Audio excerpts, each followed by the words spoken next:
French President François Hollande spent a second day in Qatar this Sunday, where he's been juggling between trade and diplomacy issues.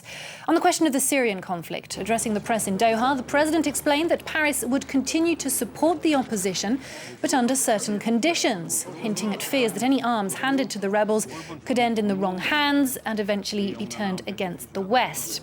As for trade, two main issues were discussed, that of the sale of high-end military jet, the Rafale, and a planned Qatari investment in France's impoverished suburbs. Matthew Warren sends us this report.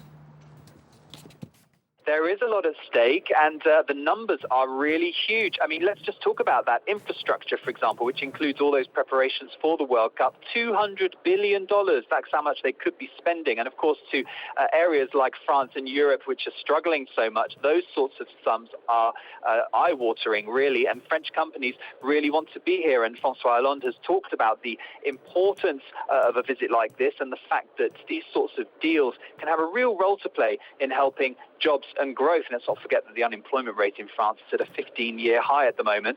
We've seen some deals here being signed, officially signed. Vinci, the construction company, has won a deal to build part of the new metro here in Doha. We heard the president as well talking about talks over Rafale jets, which they would like to sell here as well. So plenty for businesses who are hoping that perhaps this visit by the president is going to give them a boost when it comes to these negotiations. Just a word as well on the investment the other way around here, Qatari investment in France. That's been controversial at times. 12 billion euros has been spent over the last 5 years.